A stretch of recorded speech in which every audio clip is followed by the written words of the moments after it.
O Repórter Setorial está no ar e na edição de hoje você confere. Preço da cesta básica registra queda no Vale do Paraíba. Taubaté instala câmeras de monitoramento na rodoviária velha. Vacinação é essencial para prevenir que doenças erradicadas voltem a circular no país. E ainda...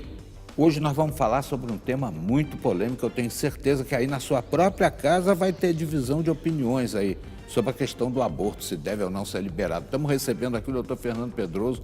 Ele é mestre em Direito Penal pela Unital e veio aqui refletir conosco sobre esse tema que está em discussão no Congresso Nacional. Volta e meia vem para decisão judicial.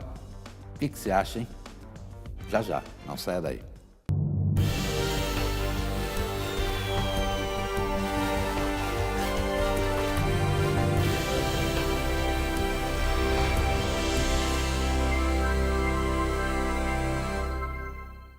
Denúncia feita por alguns jornais da região aponta irregularidades em notas fiscais apresentadas por alguns vereadores da Câmara de Taubaté referentes a diárias de viagens. Durante a sessão de ontem, o assunto foi discutido entre os parlamentares. Segundo a reportagem de um dos jornais, pelo menos 10 dos 19 vereadores da Câmara de Taubaté estariam envolvidos na emissão de notas fiscais com valores irregulares de diárias. Durante a sessão de ontem, alguns deles usaram a tribuna para falar sobre o assunto e se defenderam da acusação dos jornais. Profissionais de imprensa também se manifestaram a respeito do caso. De acordo com a denúncia dos jornais, os valores dos gastos com diárias apresentados pelos vereadores citados não correspondem com os valores emitidos em notas. A Secretaria de Educação de Pindamonhangaba está com 438 vagas abertas para cursos gratuitos de formação. A capacitação é destinada a professores, funcionários de escolas e também ao público externo interessado. Ao longo de agosto, as atividades vão tratar de 5 assuntos referentes à educação. Entre eles, os direitos da criança e do adolescente, a Base Nacional Comum Curricular e a proteção às vítimas ou testemunhas de violência. Os encontros acontecem na Faculdade Anhanguera e no SENAC de Pindamonhangaba. Para mais informações sobre os cursos, inscrições e horários, os interessados podem acessar o site da Prefeitura e conferir a programação completa. E ainda falando de Pindamonhangaba, a cidade foi a que mais gerou empregos nos últimos 12 meses aqui no Vale do Paraíba, segundo o CAGED, o Cadastro Geral de Empregados e Desempregados do Ministério do Trabalho. Foram 340 novas vagas abertas na cidade. Quem procurou emprego em Pindamonhangaba durante o mês de junho não encontrou. E muita gente que tinha carteira assinada, exatamente 838 pessoas, foram demitidas. Mas, de acordo com os dados do Cadastro Geral de Empregados e Desempregados do Ministério do Trabalho, o cenário é outro na cidade no acumulado de 12 meses. Durante esse período, Pindamonhangaba contratou 340 trabalhadores e, por isso, lidera o ranking das cidades que mais geraram empregos do Vale do Paraíba. No mês de junho, nós tivemos mais demissões do que contratações. Porém, esse número de demissões vem reduzindo, o que deu, no período de 12 meses, de junho de 2018 a junho de 2017, um saldo positivo de 340 novos postos de trabalho. Os setores que mais contrataram nos últimos 12 meses foram os da construção civil, dos serviços terceirizados e principalmente o da indústria, já que a cidade tem característica industrial.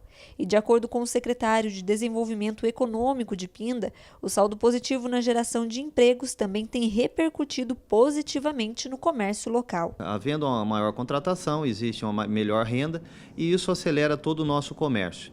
É muito importante frisar também que esses números são passados pelo Cadastro Geral de Empregos, que é o CAGED, porém existem os empregos que não são cadastrados. E nós temos sentido um calor, no nosso comércio, sentindo uma certa atividade que tem sido favorável. Até o final do ano, 2 empresas chinesas devem ser instaladas na cidade, o que vai gerar mais vagas de trabalho. Mas, além disso, outros 2 setores têm recebido investimentos para garantir mais oportunidades para os trabalhadores de Pinda. No turismo, nós terminamos o plano diretor de turismo, que é uma habilitação que a Prefeitura faz, que o município faz junto ao governo do Estado para ter renda e melhor infraestrutura em toda a nossa zona, nossa malha de turismo na cidade.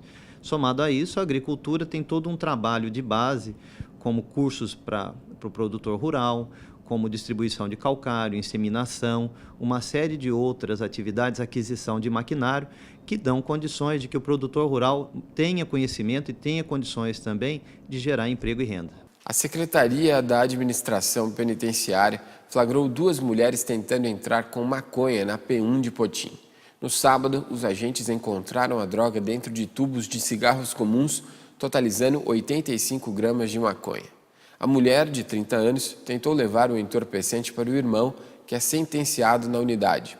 Já no domingo, os servidores localizaram 51 gramas da erva em um pacote com uma jovem de 27 anos. A droga foi detectada pelo aparelho de escaneamento corporal. As 2 foram encaminhadas para a delegacia de polícia. A direção da P1 de Potim registrou o boletim de ocorrência, enviou o comunicado para a Vara de Execuções Criminais e instaurou o procedimento disciplinar apuratório. O valor da cesta básica de julho caiu em pelo menos 4 cidades da região pesquisadas pelo NUPES, o Núcleo de Pesquisa Econômico-Sociais da Universidade de Taubaté. A redução na cesta básica foi de mais de 2% em 4 cidades aqui da região do Vale. A gente conversa com o Odir Guarnieri, que é pesquisador aqui do NUPES, da Universidade de Taubaté, a respeito dessa redução da cesta. De quanto foi precisamente essa redução? Olá, a redução foi da ordem de 2,9%. Essa redução refere-se à média das 4 cidades pesquisadas aqui na região do Vale, quais sejam Taubaté, Caçapava, São José dos Campos e Campos do Jordão. Qual cidade ficou mais em conta? A cesta básica mais barata apurada nesse mês ficou por conta da cidade de Caçapava. E a mais cara? Ficou em Campos do Jordão. Todo ano o Campos do Jordão está liderando aí. Fica sempre mais cara a cesta lá, né? Por ser uma cidade turística, seria esse o motivo? Na verdade, nós temos ali um fator que ela é turística, mas na verdade o que contribui é que o frete a cidade de Campos do Jordão geralmente é um pouco mais caro do que aqui na base do Vale, onde você tem menos transporte embutido no valor do preço. Quais foram os principais itens que contribuíram para essa redução? Os principais componentes da cesta que apresentaram redução foram a batata, a cebola e a cenoura. Você disse para mim que não é para a gente comemorar essa redução, né? Por quê, Odir? Na verdade, o que aconteceu? Nós observamos que esse índice, essa queda, na verdade, é uma volta à normalidade da tendência ou da série histórica que nós havíamos perseguido ou havia sido montada antes do advento da greve dos caminhoneiros, onde os preços saíram de um patamar de normalidade. Então, na verdade, o que nós estamos observando é um retorno à normalidade. Os preços haviam disparado por conta da greve e agora está voltando a essa normalidade, é isso? Sim, dentre vários outros fatores que nós observamos, e esse é um que pesa ou que pesa para tirar os preços da normalidade. É claro que o aumento da oferta, a época do ano, ajuda a fazer a redução de preço de alguns produtos. Mas o que nós estamos observando realmente é a volta desses preços ao patamar observado antes da greve dos caminhoneiros. Ou seja, dentro desse contexto de pico de preços, é bom e salutar que nós tenhamos observado a volta dele, ou seja, os preços estão se acomodando onde haveria o equilíbrio. Mas então, seguindo essa tendência, pode ser que no próximo mês elas tenham mais redução ou não? Acredito que não, porque aí é o seguinte, você vai trazendo os preços para a normalidade e eles aderem a uma tendência. Porém, nós não podemos dizer se aumentará a oferta daqui 1 mês ou 2 meses de algum determinado produto que pode vir a contribuir com uma redução pontual também. Os alimentos, os hortifrutigranjeiros estão sujeitos a essas interações da oferta e da demanda e em que pese o que provoca esse nível de oferta é o clima. E o clima, as chuvas estão aí, elas estão ajudando. Obrigado, Odir, pelas informações. E só lembrando, né, mais uma vez que a cidade que a redução foi mais significativa, foi Caçapava, e Campos do Jordão continua com a cesta mais cara dessas 4 cidades pesquisadas. Segue o repórter setorial. A análise de densidade larvária de inverno feita em julho em Taubaté mostrou uma redução nos indicadores de infestação de larvas do mosquito Aedes aegypti. 600 imóveis de 10 regiões da cidade foram vistoriados. O indicador da ADL do mês de julho apontou 1,2 pontos no índice que calcula a infestação das larvas do mosquito Aedes aegypti. No mês de abril, esse índice chegou a 3,5 pontos em Taubaté.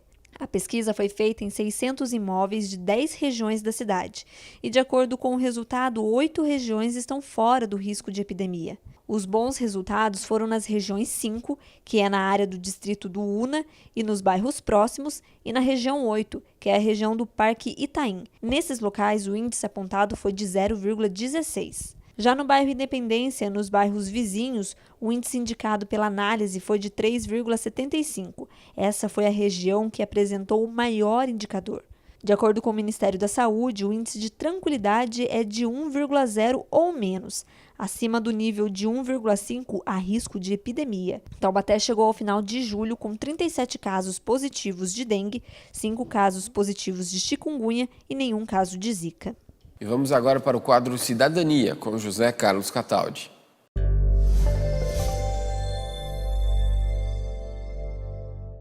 Amigos, Lula perdeu a ação em que pretendia uma indenização contra a editora Abril. Isso porque, 3 meses após a morte de Dona Marisa Letícia, a revista fez críticas e publicou uma foto da morta. Lula achou que isso vilipendiou o cadáver e queria receber essa indenização, mas perdeu porque lá na 2ª Câmara de Direito Privado do Tribunal de Justiça de São Paulo, entendeu-se que uma pessoa pública não tem esse direito, até porque se tratou de uma crítica, e críticas são e têm que ser admitidas, porque se entende que se trata de um alicerce da democracia, a possibilidade da crítica e a liberdade de expressão. Portanto, o ex-presidente perde essa ação, naturalmente que vai arcar com as custas e a sucumbência, e a revista Veja certamente vai publicar a íntegra desta decisão, desse acórdão que entendeu dessa forma.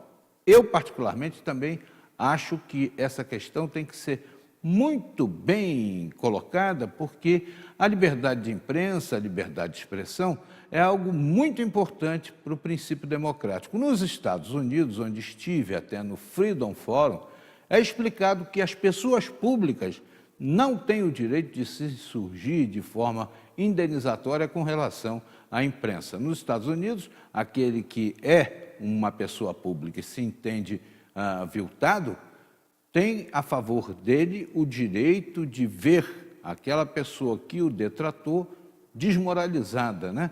A punição para aquele que exagera, que falta com a verdade dentro do noticiário, é perder a credibilidade perante o público, mas não se desestimula a possibilidade da crítica até para garantir o direito da liberdade de expressão. Esse é realmente o posicionamento nos Estados Unidos e que certamente vai começar a chegar aqui no Brasil, como todas as coisas que acontecem na pátria das liberdades.